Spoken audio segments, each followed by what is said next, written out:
Obrigado, Gessé, pelo convite. Que noite abençoada. Uau!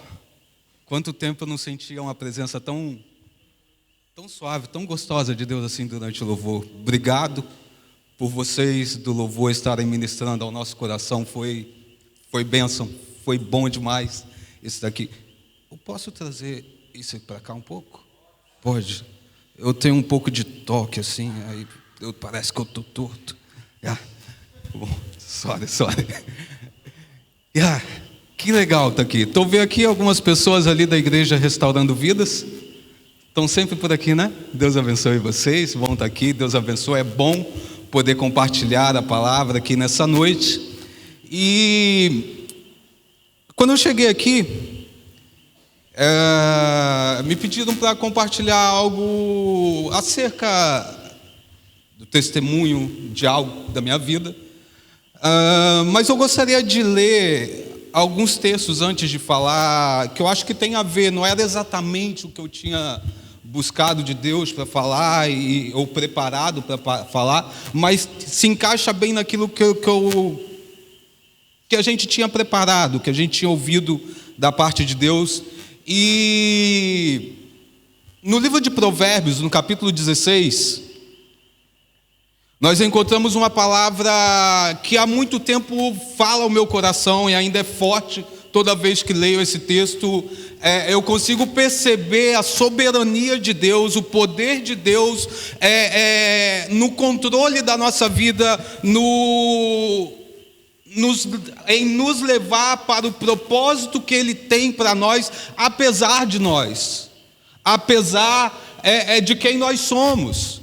Porque, independente de quem nós somos, quando nós nos posicionamos no lugar que Deus quer que nós estejamos, Deus pode fazer coisas grandes através de nós. Não importa se você é daqui de Moçambique ou da América, dos Estados Unidos, do Brasil, não importa de onde você é. Se você se coloca onde Deus quer que você esteja, de acordo com a vontade dEle, com os propósitos dEle para a tua vida, Ele pode te usar de uma forma poderosa para realizar coisas que talvez você nem imagina. Porque o nosso Deus, Ele é poderoso e Ele nos usa.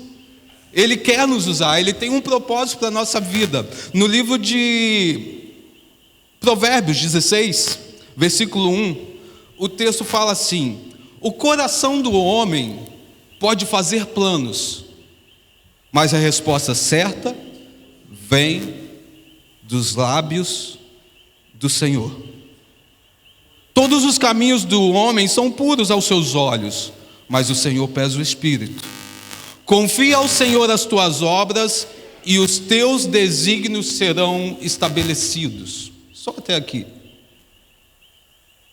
O outro texto que eu quero ler se encontra em 1 Coríntios, capítulo 13, versículo 11.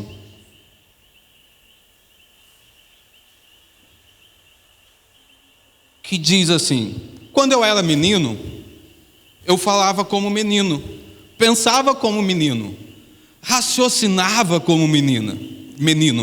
Quando me tornei homem, deixei para trás as coisas de menino. Esse texto vai falar sobre nós, sobre maturidade, sobre crescer, sobre desenvolver. Aí, ao ler esses textos, eu lembro também de passagem do Salmo 1. Não sei se vocês conhecem, eu acredito que é bem conhecido, que fala ali que bem-aventurado aquele que não segue o conselho dos ímpios, que não se assenta na roda dos escarnecedores, e vai falando ali que tem o prazer na lei do Senhor e na sua lei medita de dia e de noite. E essa pessoa é como uma árvore plantada junto a ribeiros de água, que dá o fruto no tempo certo, as folhas são frondosas, são bonitas, e tudo que essa pessoa faz prospera. E aí ele para um pouquinho ali, ele fala: mas não são assim os ímpios, eles são como a palha. O que é palha? A palha é o que vaca come, que animais comem, não é nada. Os ímpios, ou aqueles que não andam de acordo com os princípios da palavra de Deus, que não meditam na palavra do Senhor, são como palha, são nada, são levados para lá e para cá e não alcançam nada. E aí, falando de frutos, eu lembro também de Gálatas. de Gálatas 5, que fala do fruto do Espírito, né? Fala das obras da carne, tem lá uma lista bem grande, e fala também do fruto do Espírito, que quando nós somos essa árvore plantada ali junto a ribeiros de água, nós damos fruto, e o fruto do Espírito é o amor, é a bondade, benignidade, paciência, domínio próprio, e por aí vai. E o que tudo isso tem para nós? Eu vou falando as coisas, eu vou lembrando de outros textos também, mas vou parar por aqui. Eu não gosto muito de falar de mim, porque eu acho que a maior história que nós temos é a história da salvação, é a cruz de Cristo que nos libertou, que nos resgatou, que nos redimiu, que nos fez novas pessoas, que nos fez nova criatura, que nos fez nascer de novo. Somos quem somos hoje por causa da cruz de Cristo, não porque eu sou forte, porque eu sou bom, porque eu sou capaz, mas sim porque Cristo realizou algo em nós. Isso não invalida o nosso esforço em conquistar coisas, mas precisamos ter sempre em mente que é Jesus quem faz as coisas, é por causa dele, é através dele, é por meio dele que todas as coisas acontecem. Não é porque eu sou bom, não é porque eu sou o cara, não é porque eu estudei, é porque aprove ele nos usar para fazer o que ele quer. Quando dizemos sim ao chamado dele, ele nos usa de acordo com o que ele quer, com o propósito dele para a nossa vida. Com o que ele quer? Ele quer nos usar para a transformação dessa nação. Você não está aqui à toa, você não está aqui simplesmente, não tinha nada para fazer. Não, Deus tem um propósito para a sua vida. Deus quer te usar para a transformação dessa nação e de outras nações ao redor do mundo também. Mas começando por aqui. E Jesus. É Jesus. É Jesus, não existe outra pessoa. Mas Jesus, em um determinado momento, ele entrou na minha história.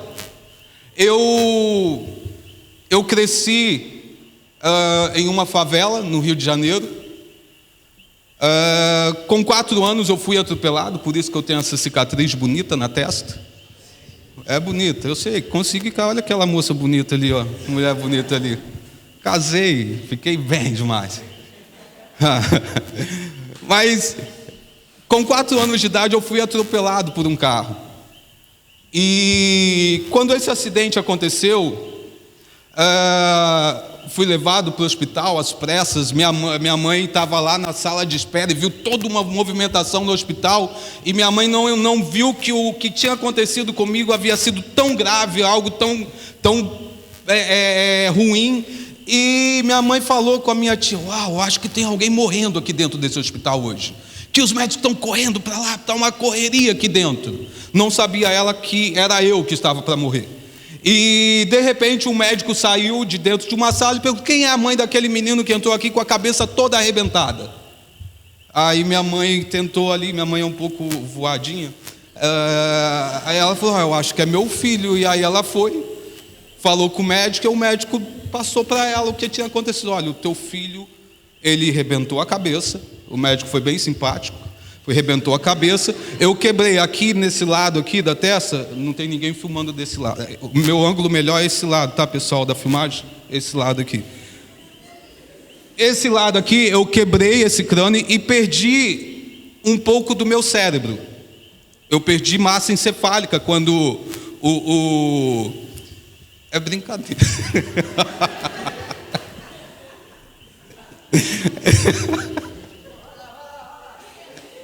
Ai, Deus. Eu perdi massa encefálica com 4 anos de idade. E o médico virou para minha mãe: olha, a situação do teu filho é muito grave. Se ele sobreviver aos procedimentos médicos, ele não vai ser uma criança normal. Ele vai ser alguém que vai precisar de muitos cuidados. Se eu falar para você, vai ser como um vegetal. Consegue perceber? Sabe o que é um vegetal? O vegetal só fica ali, ele cresce, não faz nada, balança lá, precisa de todo um cuidado. O médico falou que eu seria como um vegetal. Para minha mãe, e minha mãe ficou desesperada com aquilo. Ainda ela não conhecia Jesus nesse momento, quando isso aconteceu. E ela resolveu ir na igreja para buscar ajuda, e tinha alguns vizinhos dela que ajudaram ela a se aproximar de Deus, e ela começou a orar para buscar de Deus, pedindo a Deus, fazia orações lá em casa e tudo. E depois de algum tempo no hospital, eu saí do hospital, o médico virou para mim e falou: olha, o seu filho é um milagre da medicina. Aí minha mãe falou: doutor, meu filho não é um milagre da medicina, meu filho é um milagre de Deus, porque você falou que a medicina não ia dar jeito na situação dele. Então eu saí do hospital bem. Vocês veem que eu estou bem até hoje. Eu não preciso tomar remédios controlados e nem nada. A única sequela, ou a única coisa que ficou, foi essa cicatriz na minha testa, que serve de testemunho, porque as pessoas às vezes ficam curiosas, querendo dizer: por que você tem essa cicatriz? Algumas pessoas ficam com medo de perguntar, mas querem saber também. E essa cicatriz serve como testemunho daquilo que Deus fez na minha vida. E quando aconteceu tudo isso, meu pai não era crente. Minha avó era feiticeira, que chama de feiticeira, né? Lá no Brasil ela era mãe de santo. A minha família era um pouco ou bem desestruturada. Meu pai bebia muito, usava drogas, fazia muita besteira, chegava em casa grosso e atirava na minha mãe. Minha mãe tinha que se esconder. Minha mãe também não era muito fácil, o gajo chegava grosso em casa, ela queria brigar com o gajo. E aí ele ficava a pegar, ele gostava de arma e atirava nela. Ela se escondia, graças a Deus nunca atingiu nenhum tiro nela. E depois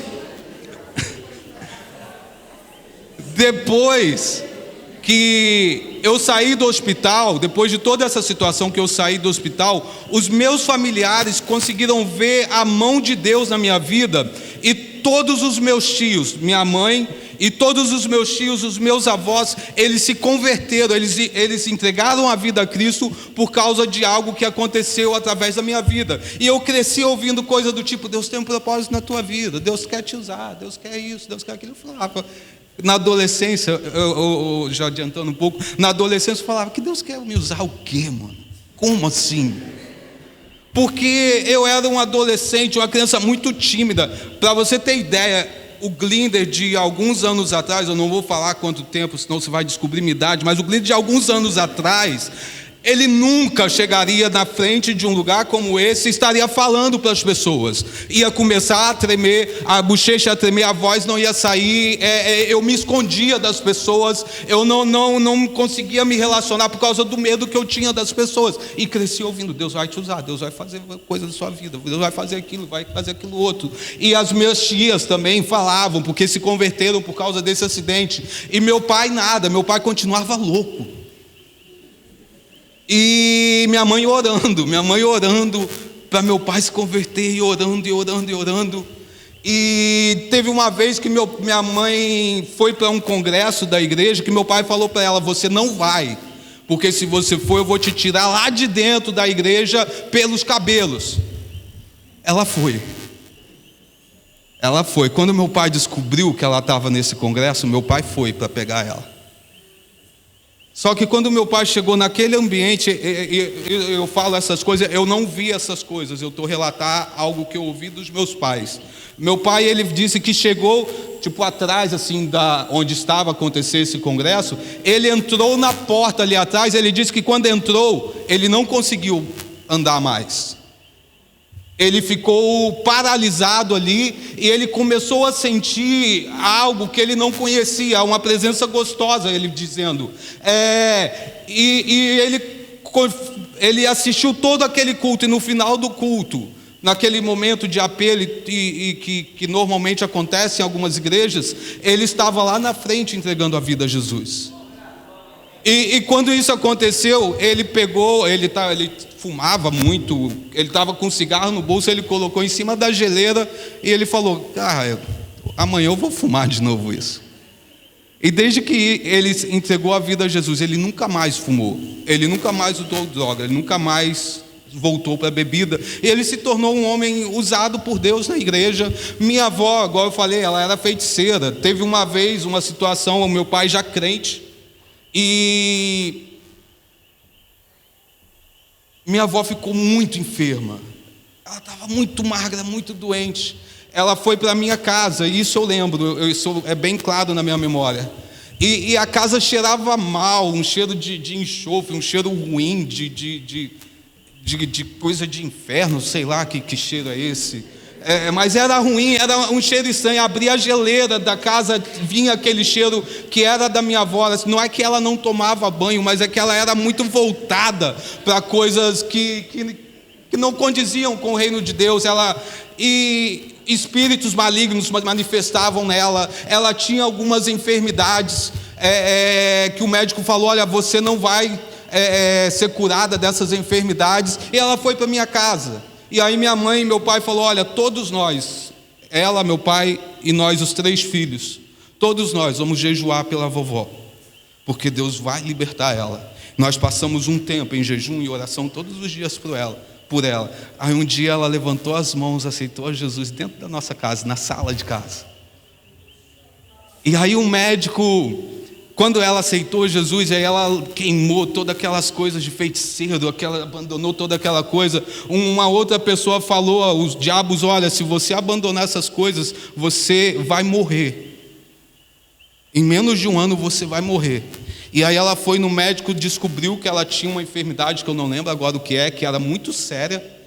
E ela ficou preocupada, achando que realmente ia morrer. E nós continuamos a orar ali, a família orando por ela junto já orando. E depois de algum tempo ela voltou no médico, a gente crendo na vitória, que ela seria curada. Ela fez os exames. O médico pegou os exames e falou: não, esse exame não é da senhora, vai lá e faz de novo. Ela fez de novo, o médico pegou de novo: não é possível. A minha avó foi curada de diabetes, não sei, diabetes mata, não sei. Era algo, eu não sei exatamente o que ela tinha. Ela estava muito ruim. E a minha avó, uma mulher que você via assim, você tinha medo de olhar para ela, de tão magra, você via os ossos dela assim, ela não conseguia andar direito. Ela começou a engordar, ficar forte, bonita. E minha avó, depois que entregou a vida a Jesus, viveu mais de 10 anos depois, servindo a Deus, sendo exemplo para a família, sendo exemplo para os netos. E ela morreu, foi até num Dia das Mães do Brasil. Ela morreu, estavam os filhos reunidos ali conversando, celebrando ela, né, a vida dela pelo Dia das Mães. Ela estava conversando, ela simplesmente conversando, ela fechou os olhos e morreu. E nós cremos que ela está com Deus agora. E aí aconteceram essas coisas. Eu ia na igreja, sempre fui na igreja. O meu testemunho não é muito eu não sou ex-drogado, eu não sou ex-viciado, eu não sou ex-macumbeiro, eu não sou ex-nada assim. Eu cresci na igreja desde os 4 anos, quando o acidente aconteceu. Eu cresci dentro da igreja, dentro desse ambiente de igreja. Mas eu imaginei que eu ia ser sempre essa pessoa que estaria sentado ouvindo alguém falar. Eu nunca me imaginei Deus usando para alguma coisa, Deus fazendo algo através de mim, apesar de ouvir muitas coisas. E os anos foram passando, e a igreja onde eu frequentava, no Rio de Janeiro, faziam congressos de missões. Eu achava muito legal a história de missionário, mas eu não queria para mim.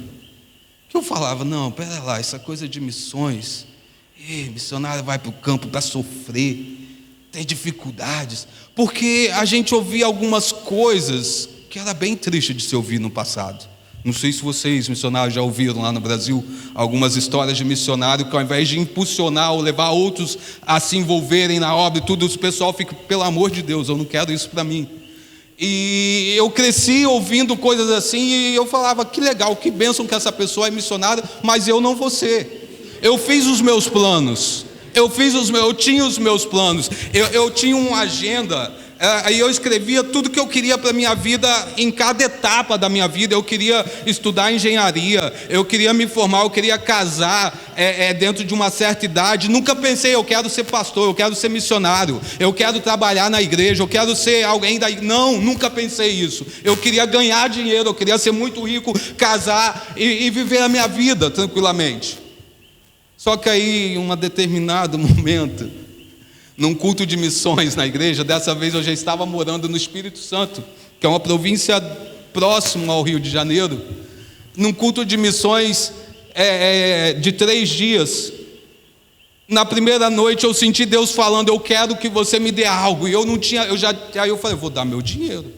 Tirei dinheiro do bolso. Eu tinha 18 anos na época. Já estava estudando, já estava fazendo a faculdade, já estava buscando algumas coisas para mim ali. E eu falei: vou dar meu dinheiro. Dei o dinheiro que eu tinha. Pô, Deus está pedindo algo, vou dar, toma. Fiquei sem nada naquele final de semana. No outro dia Deus falou: eu quero mais de você. Eu falei: o que eu tenho agora?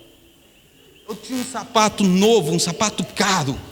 Eu falei: a única coisa de valor que eu tenho é esse sapato e o meu saxofone. Era um saxofone que eu comprei com muito esforço, era velhinho, mas tinha um carinho assim por ele, que foi o meu primeiro instrumento, meu mesmo assim. E aí eu falei: eu só tenho esse sapato e o saxofone. Eu vou dar o saxofone. Eu peguei o saxofone no momento da oferta, levei lá na frente, coloquei, aí voltei para o banco. Deus falou: tem mais. Aí eu olhei para o sapato, olhei para o pastor, e ele não parava de falar que Deus quer que você entregue, tá, aquela coisa toda, a gente quer que acabe logo. Eu falei: vou ter que ir embora para casa descalço. Tirei o sapato e coloquei lá na frente. Eu fiquei: meu Deus, e agora? No outro dia, no domingo, eu fui no culto de manhã e Deus falou: eu quero mais de você. Eu já não tinha sapato, eu não tinha saxofone, eu não tinha dinheiro. Eu falei: eu acho que é minha vida. Eu falei: mas como eu entrego a minha vida, mano? E aí veio na minha mente assim: todos os seus planos, todos os meus planos, isso vai mudar tudo. E aí eu me lembrei que quando eu escrevi numa agenda os planos, o que eu planejava para a minha vida, em cada etapa da minha vida, no final eu escrevi assim: Senhor, que não seja de acordo com o que eu quero, seja feito conforme a sua vontade. Seja feito aquilo que o Senhor tem para mim.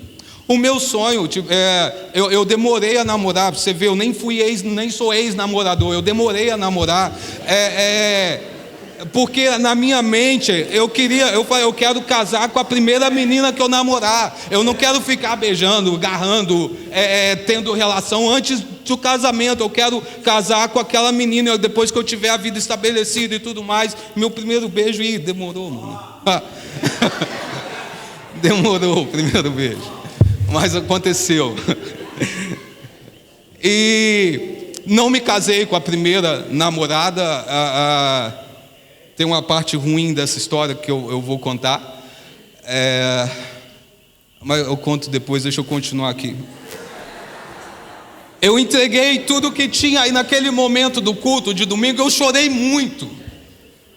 Eu chorava muito e eu não entendia, como que Deus vai fazer? E na minha mente eu comecei a imaginar o que eu poderia fazer para poder me envolver com a obra de Deus. E eu pensava: eu vou sair do meu emprego, o dinheiro que eu vou receber do emprego, eu vou investir numa escola de missões, eu vou aprender de missões, porque eu não quero depender de ninguém, eu não quero que ninguém faça nada por mim. Eu vou me esforçar e eu vou fazer as coisas acontecerem. Eu vou juntar dinheiro, eu vou vender. Não tinha mais nada para vender, mas eu ficava pensando o que eu tinha para vender, porque eu falava: eu vou fazer as coisas do meu jeito. E aí, depois daquele culto, eu fui conversar com o meu pastor, todo animado, achando: o meu pastor vai me mandar para fazer missões, agora eu vou com tudo, aquela empolgação, né? O meu pastor falou: olha, que bênção, líder, mas você tem que fazer teologia. Teologia, pastor? Teologia, eu falei: 4 anos. Não, vai demorar tanto assim para fazer missões? Poxa, eu entreguei minha vida agora, achei que amanhã eu já estava indo. E o pastor falou: não, você tem que ainda conhecer mais, se envolver com as coisas da igreja. Naquele momento, queridos, eu não gostei nada. Eu falei: não, o pastor está fora da visão. O pastor não entendeu, falou de missões, mas ele não sabe o que está falando. Eu não sei se já aconteceu isso com você. Às vezes o pastor fala algo, o líder fala algo, e você não quer atender o que o líder fala. E aí, às vezes, você acaba fazendo as coisas da sua maneira, e aí quebra a cara. Já aconteceu com você? Pode falar baixinho que aconteceu, né? Comigo já aconteceu muito, mano. Às vezes a gente é muito orgulhoso, né? A gente acha que sabe. que conhece as coisas, que a gente vai resolver as coisas, que a gente vai dar conta de tudo. E às vezes a gente não para ouvir as pessoas que Deus colocou em nosso caminho para nos orientar, para nos direcionar. E aí quando o pastor falou que tinha que fazer esse curso, eu fiquei um pouco desanimado e conheci uma menina, aí eu vou falar a parte ruim, né? Que eu falei que ia falar. Conheci uma menina que me apaixonei por ela, comecei a namorar ela, e aquele coisa de missões foi ficando apagado. Aquela coisa de entreguei a vida, vou me dedicar à obra, aquilo ficou apagado. Porque de repente esse namoro que parecia tão legal no início, ele começou a ir para uns caminhos meio errados. E de repente, eu que queria andar de acordo com a vontade de Deus, com o propósito de Deus, estava andando de acordo com a minha vontade, fazendo as coisas da minha maneira. E aí quando eu ouvia algo de missões, de entregar a vida para Deus usar e tudo, aquilo tocava. Só que eu falava, não, mas ela não quer, ela não tem nada a ver com esse negócio de missões. Eu vou me envolver com isso aqui mesmo, eu vou ficar aqui. Tipo, a gente já está junto há 4 anos, a gente já está a falar de casamento, já compramos coisas para casa. Eu vou continuar aqui, e aí Deus faz as coisas do jeito dele. E aí eu sentia que aquele relacionamento não era o que Deus queria para mim, que aquilo estava atrasando o que Deus tinha para fazer na minha vida. E eu falava com Deus, Senhor, eu sei que eu tenho que terminar com essa menina, mas eu não vou terminar. Eu era rebelde, mano.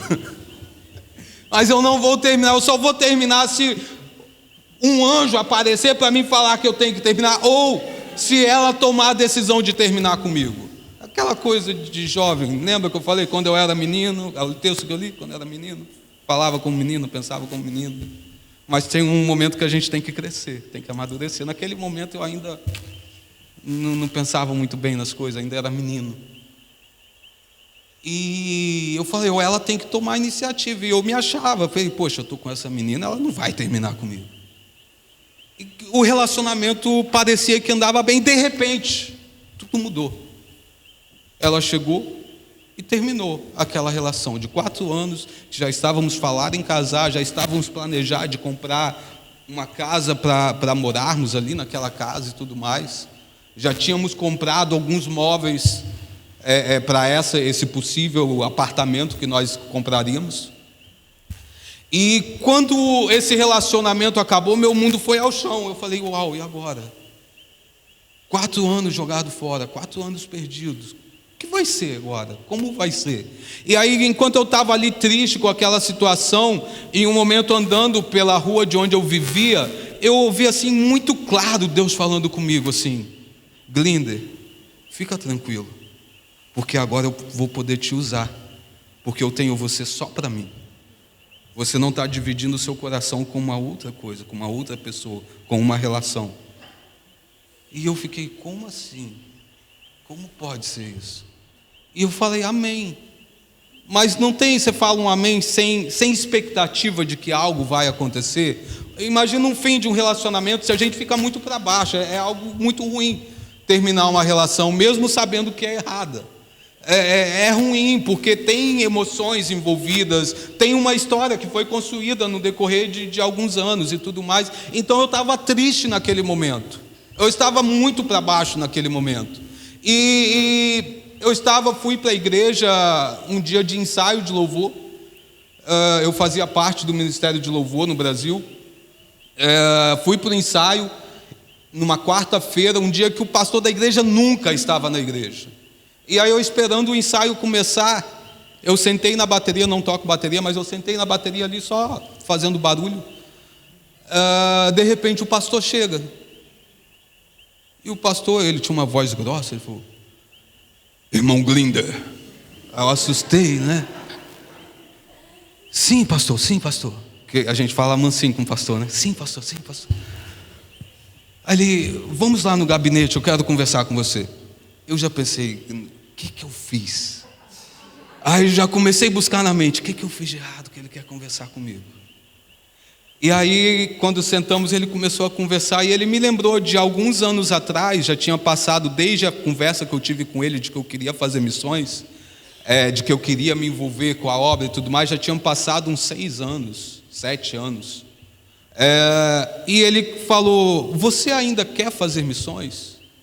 Você ainda quer ir para o campo missionário? Eu falei: sim, pastor, eu quero. Ele: então, olha, vai abrir um curso de missões no próximo mês, lá em Belo Horizonte, e eu quero enviar você para lá. Nesse período, eu já estava trabalhando no aeroporto da cidade de Vitória. Eu já estava fazendo uma outra faculdade, estava fazendo a faculdade de psicologia. Eu tinha passado em um concurso público onde eu ia ganhar razoavelmente bem.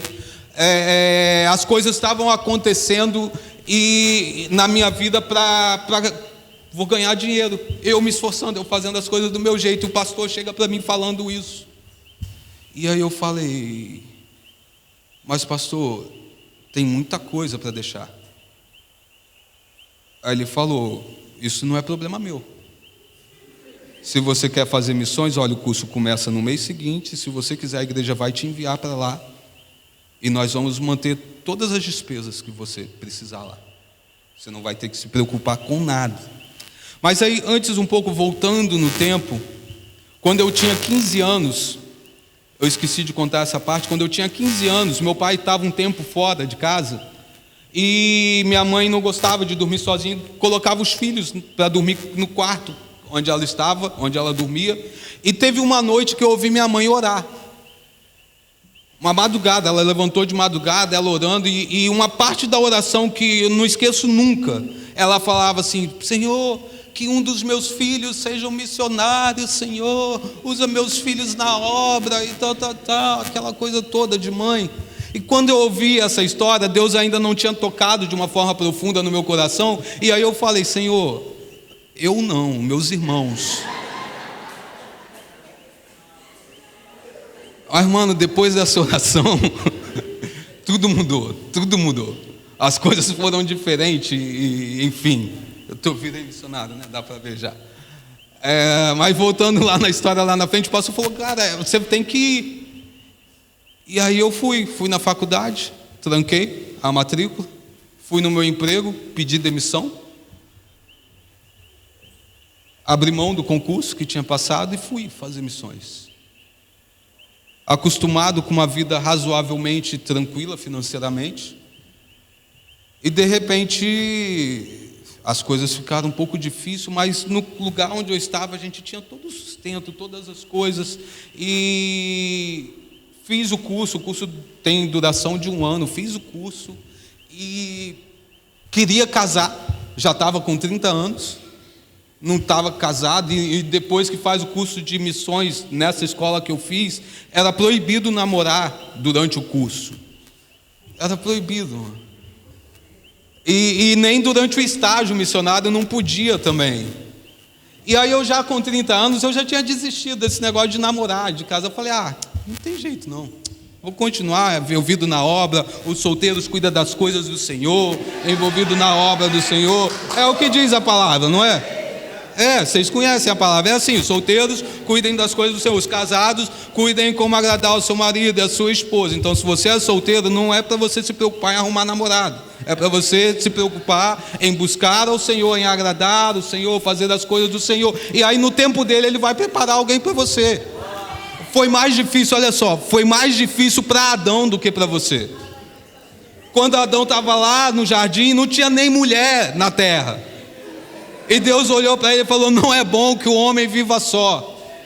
E Deus foi lá, fez o cara dormir, ele dormiu, e quando ele acordou tinha uma mulher linda lá, e ele: ei, ossos dos meus ossos, vai ser companheira, adjutora, aquela coisa toda que está ali na Bíblia. Então fica tranquilo, Deus tem, na hora certa, o melhor para você nessa área do relacionamento. Não fica aí desesperado, eu sei que os hormônios ficam bem agitados em certas idades. Acalma, vai orar, ora que passa. Toma um banho frio, um banho gelado, passa, acalma as coisas. Sério, é sério mesmo. Vocês estão rindo, mas é sério, acalma. E eu já estava com 30 anos. E Deus já estava começando a fazer as coisas, já tinha perdido a vergonha de falar, de pregar, já tinha aprendido coisas da Bíblia, teologia, estudei, estava colocando em prática algumas coisas. Fui para um outro país fazer o estágio missionário e voltei. Quando terminou esse estágio, voltei para o Brasil, sem perspectiva muito assim de relacionamento. Foi quando conheci Lia. Lia, se você não sabe, ali, fazendo coraçãozinho. A Lia, linda. Eu conheci Lia. Lia ainda estava fazendo a faculdade, estava no último ano de faculdade de enfermagem. E linda, assim, com óculos dentro, óculos escuro, quando eu conheci ela. E toda assim, cabelão, e andava toda assim. Eu olhei para ela, num evento de jovens lá da igreja, eu estava pregando nesse evento, e eu olhei, tipo, ela está me olhando, mano. E eu fiquei pensando, ela está me olhando porque ela está prestando atenção na pregação ou ela está prestando atenção no pregador? Aí acabou a pregação, acabou aquele momento da pregação, eu continuei na frente porque eu fazia parte do Ministério de Louvor, então fui tocar ali, participar do louvor. E aí, em um momento de pausa do louvor, eu sentei do lado de um amigo. Eu falei, Saulo, aquela menina lá, mano, ela tá me olhando, não tá? Ele falou assim, ele me chama de Lindão. Ah, Guindão, que isso, Guindão? Lia olhando para você? Eu, tá bom, mano, ok. E passou esse evento, e aí um dia eu resolvi, eu quero aprender mais instrumentos. Eu fui para uma aula de violão, que eu sabia alguma coisa, queria aperfeiçoar. Marquei com a pessoa que tocava na igreja, falei, você pode vir? Ele, tá, vamos tal hora. Fui para a igreja na hora que ele marcou, estou lá em frente à igreja, o que acontece? Quem aparece lá? Lia. Só que a Lia não foi aprender aula de violão. A Lia foi para o ensaio do louvor, só que nem o pessoal do louvor chegou e nem o meu professor chegou. A gente ficou em frente à igreja, do lado de fora da igreja, que estava tudo trancado, e a gente começou a conversar. A gente começou a trocar ideia, e eu falei, eu acho que ela estava me olhando mesmo. E estava, depois ela confessou que estava. E a gente trocou contatos e começamos a conversar. E a minha preocupação nesse momento já da minha vida era se a pessoa com quem eu estivesse me relacionando, se ela se envolveria na obra comigo, porque já tinha passado todas aquelas dificuldades da adolescência, aqueles medos, aquelas preocupações, aquela coisa de não saber exatamente quem eu era, a minha identidade em Deus. Já tinha passado isso e eu já sabia o que eu queria em Deus, o que Ele queria, esperava. Eu queria me dedicar àquilo e eu falava, ela está terminando a faculdade, mano, é bonita. E eu falava, cara, ela não vai querer virar missionária, não vai querer se envolver nessa vida de missões. E eu comecei a contar um monte de história para ela, saía com ela, eu contava, que teve um missionário que morreu não sei onde, um missionário que passa fome, vai para uns lugares e passa fome, não tem o que comer, e que para pregar o evangelho eles têm que comer umas coisas estranhas. E fui falando as piores histórias de missões no decorrer dos anos, para conhecer. E aí chegava um momento que eu falava assim, nada, mano, isso é laço do diabo, não é possível. E ela, não, ok, eu quero, vamos namorar, vamos ficar juntos, vamos conhecer. Eu falei, não, eu estou cego, ela vai me tirar dos propósitos que Deus tem para a minha vida, de novo, igual aquela outra, e aí as coisas vão ficar complicadas. Só que eu já estava apaixonado. Eu queria conhecer mais. E a gente saía muito, a gente conversava muito nesse período. Olha só, o período de namoro não é para ficar nos agarros, nos beijos, nos escuros. O período de namoro é momento de conversar e conhecer a pessoa. Percebe? Quando você beija muito e conversa pouco, tu pode estar beijando algum sapo, viu? É melhor conversar bem e deixar para beijar muito depois do casamento. As coisas ficam nice ali depois. Anima demais depois. E aí eu fui conhecendo Lia, querendo conhecer, saber da Lia e tudo mais. E até que a gente percebeu, é isso mesmo, poxa, a Lia vai virar missionária. Não sabe nada de missões, mas vai virar missionária, eu acho que é isso mesmo. E a gente começou o relacionamento, fomos para a igreja. No ano que nós começamos a namorar, eu me tornei, a igreja me consagrou ao ministério pastoral. Nos casamos, fomos para o Uruguai. Nunca imaginamos estar em África, em Moçambique. Em um momento que voltamos para o Brasil, plantamos uma igreja em uma favela no Brasil. Um amigo falou, Glinde, você quer vir fazer missões em Moçambique? Eu falei, cara, quero, mas eu acho que Lia não quer mais se envolver com missões. Lia estava viajando com os pais, a gente já casado e tudo mais. E depois de alguns dias, quando Lia chegou, eu falei, Lia, eu recebi um convite para fazer missões em Moçambique. Vamos? Mano, a mulher começou a chorar. Chorar. Eu falei, o que foi, Lia?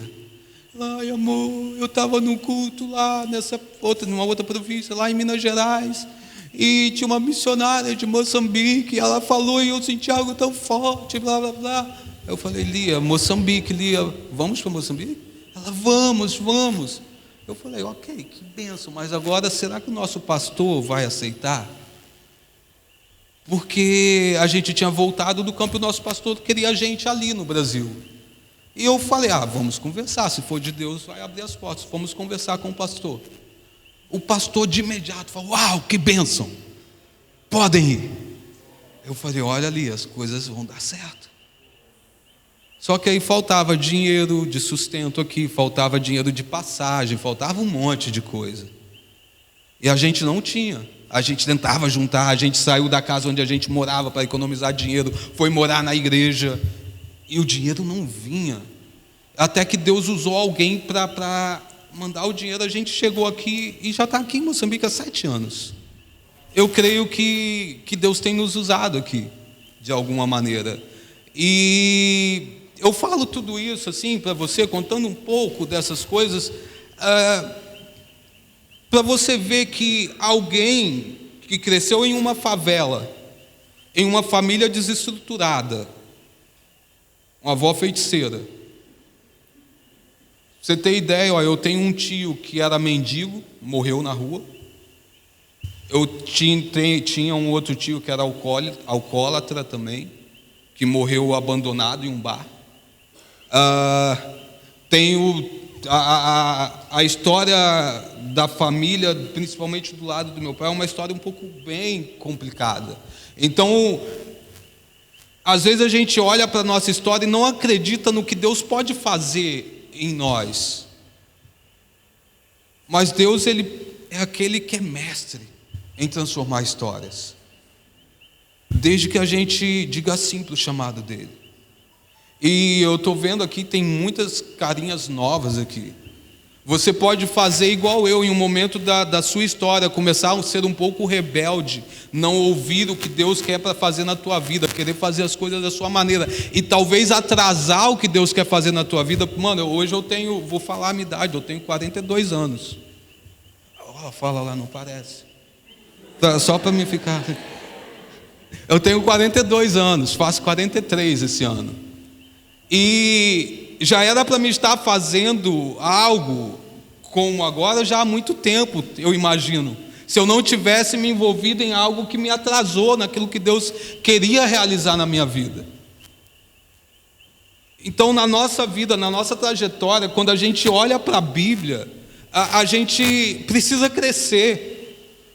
A gente precisa chegar a um momento da nossa vida, deixar as coisas de menino, abandonar as coisas de menino, abandonar as coisas que nos atrapalham de viver os propósitos de Deus para a nossa vida, e começar a dizer sim para Deus, sim para a vontade de Deus, dizer sim para aquilo que Deus quer fazer através de nós, dizer não para o pecado, dizer não para tudo que nos afasta de Deus e nos voltar para a presença de Deus. Pegar o Salmo 1 e colocar em prática aquilo ali. Bem-aventurado, mais que feliz. é aquele que não anda, nem se assenta, nem segue os escarnecedores, os ímpios. São palavras diferentes para o mesmo tipo de pessoa. São aquelas pessoas que estão buscando os seus próprios interesses, os seus próprios prazeres, e estão a viver longe da vontade de Deus, longe dos propósitos de Deus para a vida dele, e que quando nós nos aproximamos dessas pessoas, elas nos atrapalham de viver o que Deus tem para nós. Tem amigos que o melhor é a gente ficar longe deles. Tem amigos que a gente tem que estar perto, mas tem amigos que a gente tem que se afastar. São amigos que nos atrapalham de viver os propósitos de Deus. Existem namoradas ou namorados que são como essa que eu namorei um tempo. Isso vai para a internet? Vai, corta essa parte aí, vai que ela vê.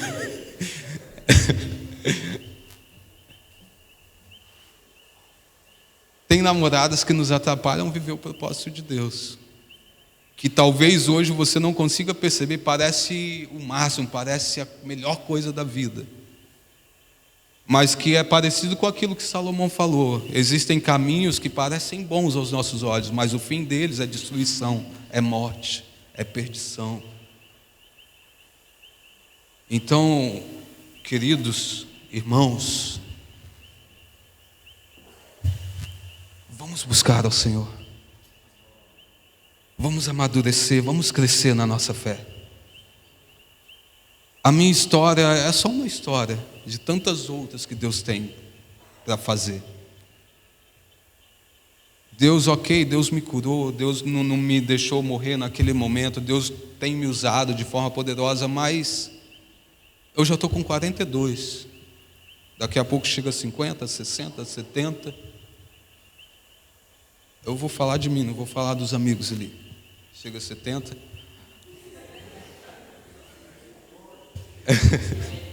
E aí quem vai continuar essa história, quem vai continuar as coisas, são vocês.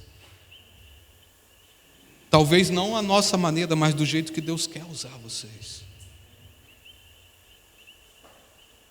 Cada um de nós pode ser um vaso de bênção nas mãos de Deus. Cada um de nós tem um potencial tremendo, se nós nos colocarmos no lugar que Deus quer que estejamos. E aí a gente vai ser como essa planta, plantada junto a ribeiros de água. Aí eu lembro lá de Apocalipse que fala de um rio que corre do trono de Deus, de uma árvore onde esse rio passa e tudo mais.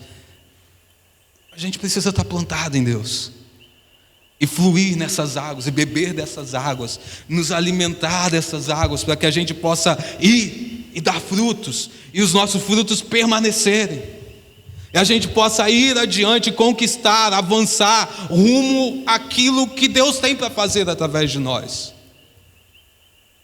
Amém? Vamos avançar? Vamos deixar as coisas de menino? Quando eu falo deixar coisa de menino, não estou falando que você não pode brincar não, tá? Pode brincar, mas brinca sério.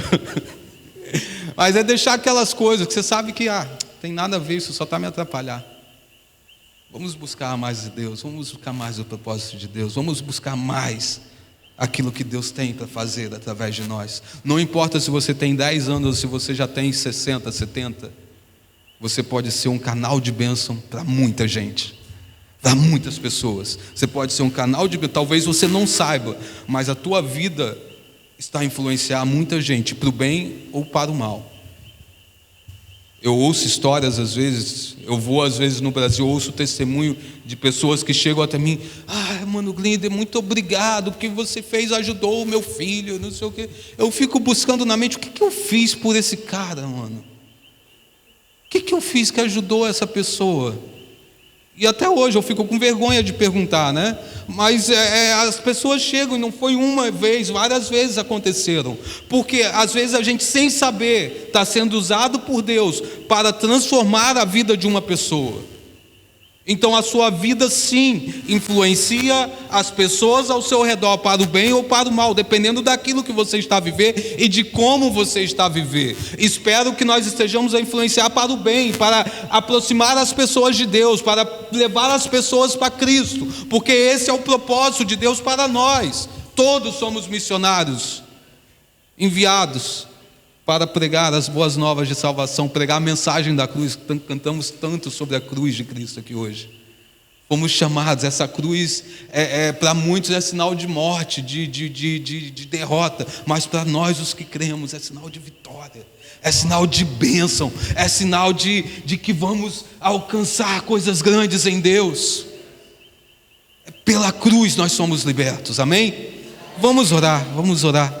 Eu não sei até que hora, eu acho que eu já falei muito. Vamos orar, feche seus olhos. Se coloca diante de Deus. Se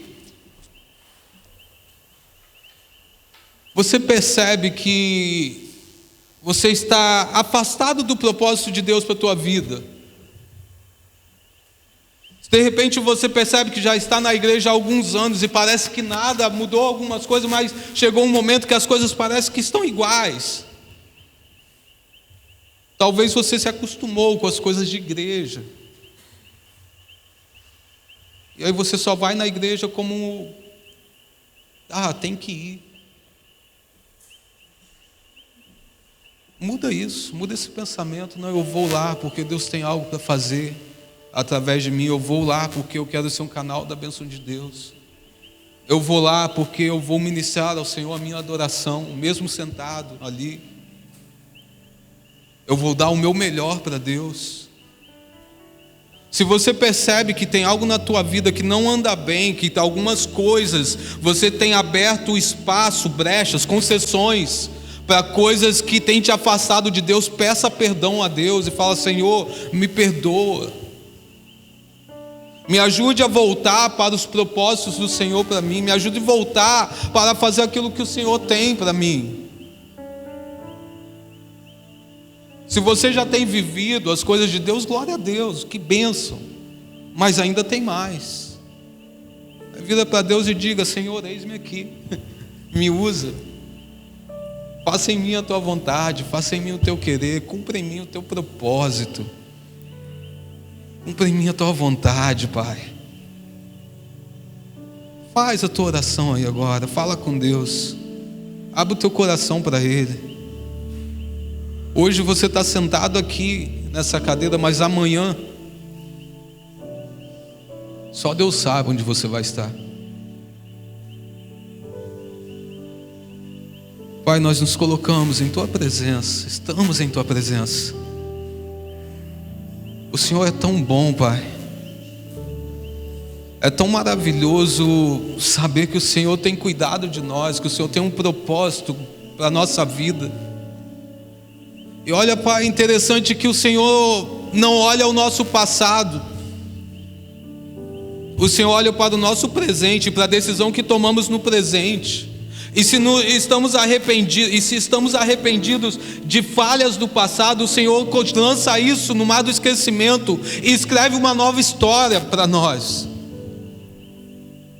O Senhor pega aquilo que não era e transforma em algo que vai transformar a humanidade. Porque o Senhor é Deus, ó Pai. E que nós, ó Pai, quando chegar o momento em que o Senhor estiver a nos usar para algo, seja grande ou pequeno, que o nosso coração continue sempre humilde, reconhecendo que tudo é o Senhor, tudo vem do Senhor, e que se não for o Senhor, ó Pai, nós não podemos nada. Se não for o Senhor, nós estamos perdidos.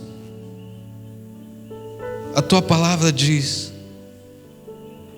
para onde iremos nós se o Senhor tem palavras de vida? E essa é a verdade, Pai. Nós não temos para onde ir, porque só o Senhor tem palavras de vida para nós. E nós queremos nos voltar para o Senhor. Queremos nos voltar para o Senhor. Queremos ouvir do Senhor. Queremos dizer sim ao seu chamado.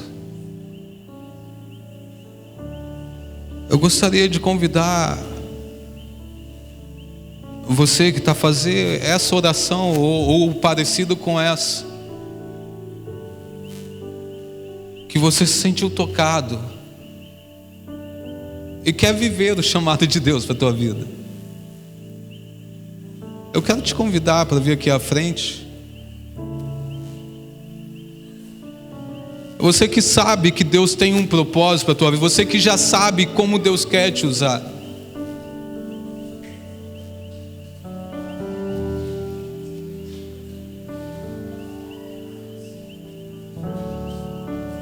Deus é Deus, mano. Ele é poderoso, Ele faz coisas incríveis.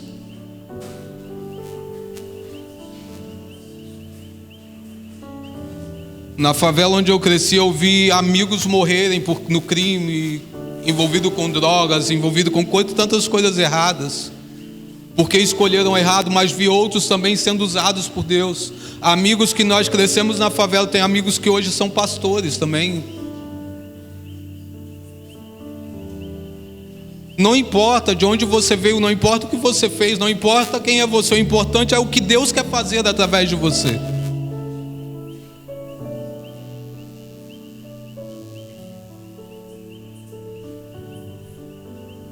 Quero te pedir, levante as suas mãos e diga: Senhor, me usa conforme a tua vontade. Senhor, me usa de acordo com a tua vontade, com os teus propósitos. Eu imagino que tenha intercessores que possam orar, podem ficar à vontade para orar.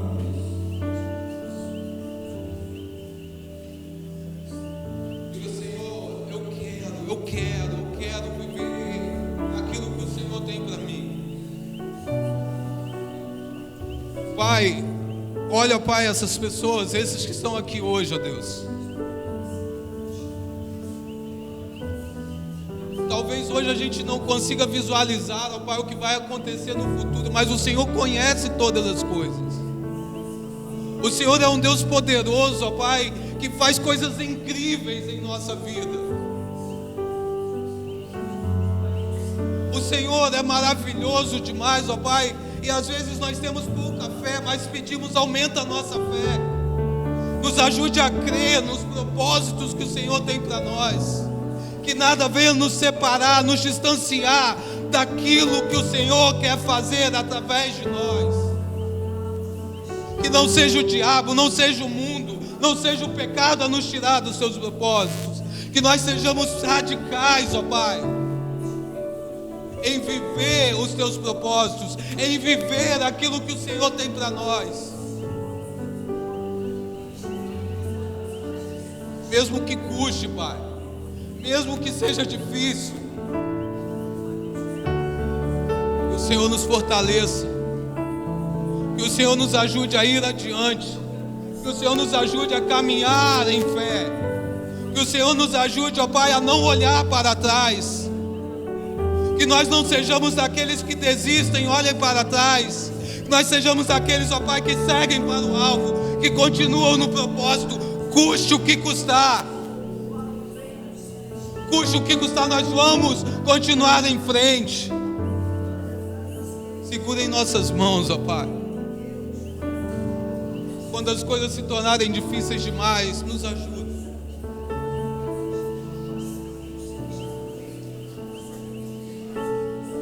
Nós cremos, ó Pai, nós cremos em Ti.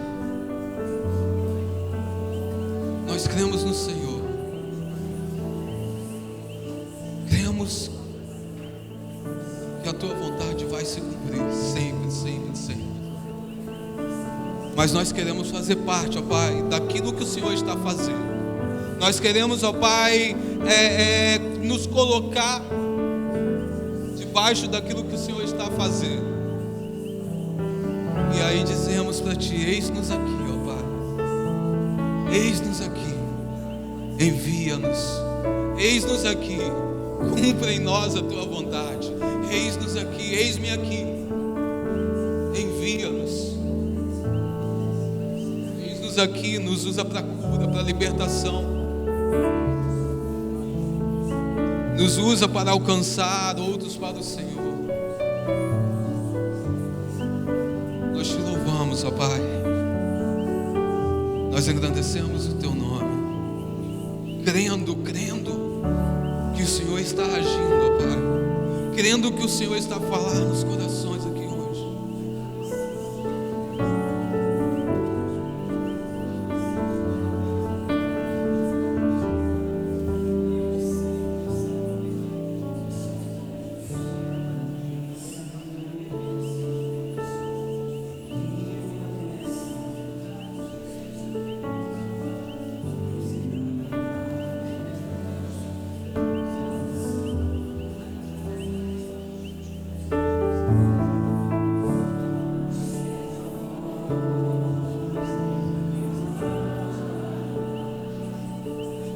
Diga ao Senhor o que está no teu coração nessa noite.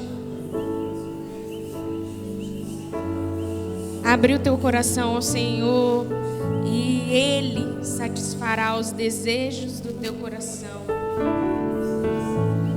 Porque se não for o Senhor a satisfazer os desejos do teu coração, se não for os planos dEle, se não for a vontade dEle, não será a vontade boa, perfeita e agradável que Ele tem para as nossas vidas. Porque só Ele tem as palavras de vida eterna. Só Ele é aquele que nos dá algo novo e algo verdadeiro para estarmos contemplando a grandeza dEle nas nossas vidas. Sabe, mesmo quando parece que ninguém te vê, o Senhor te vê. Mesmo quando parece que você é tão pequeno aos olhos das pessoas, quando você parece que é invisível aos olhos das pessoas, quando parece que seus pais não te veem, que seus parentes não te veem, que ninguém entende o que você está sentindo, o Senhor te vê. O Senhor vê o teu coração, o Senhor vê a tua vida, o Senhor vê aquilo que passa no teu coração, na tua mente. Então agrada-te do Senhor. A palavra de Deus diz: agrada-te do Senhor e Ele satisfará os desejos do teu coração. O Senhor é aquele que vê e toca onde ninguém vê e aonde ninguém toca.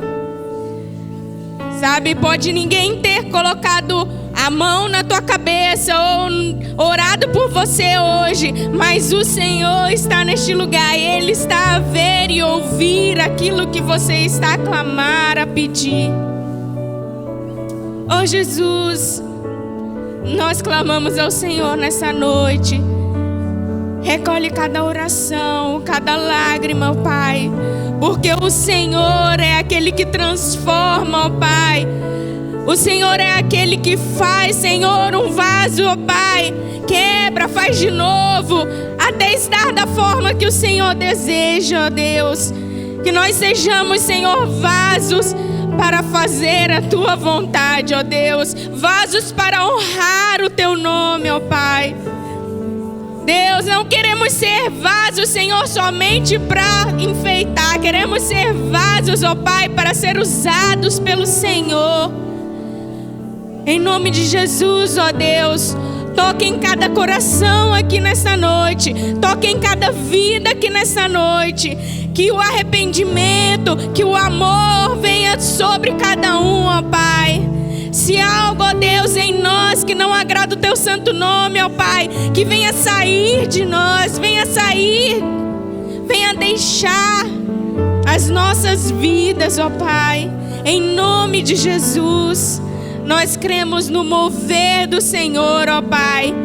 Ó Deus, que toda tristeza vá embora, que toda depressão vá embora, que toda angústia, que tudo aquilo, ó Pai, que dizem que você é, que não vem da palavra do Senhor, não acredite nisso, meu irmão. Isso é palavra de Satanás. Mas Deus, Ele diz que você é filho amado, escolhido dEle, geração eleita, povo santo, sacerdócio real. Oh Deus, enche as nossas vidas, ó Pai, da Tua presença, porque se não for o Senhor, nós nada somos. Se não for o Senhor preencher as nossas vidas, nada podemos fazer, ó Deus. Necessitamos de Ti, Jesus. Necessitamos de Ti, Senhor. Não somos nada sem o Senhor, ó Pai. Reina sobre nós, reina sobre as nossas vidas, reina sobre as nossas famílias.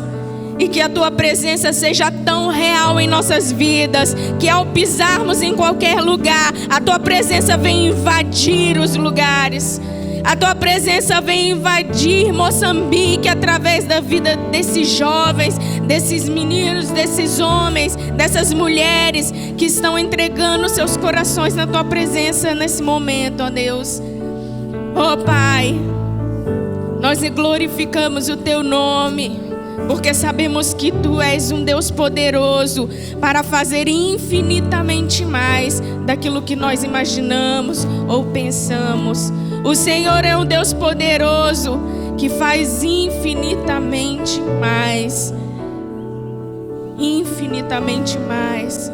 Louvamos o Teu santo nome, ó Deus, porque sabemos que essa não é mais uma noite, essa é a noite que o Senhor escolheu transformar vidas. É uma noite que o Senhor escolheu transformar corações, fazer histórias serem transformadas.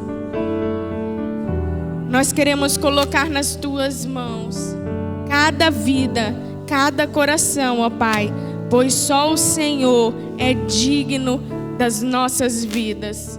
Louvamos o Teu nome.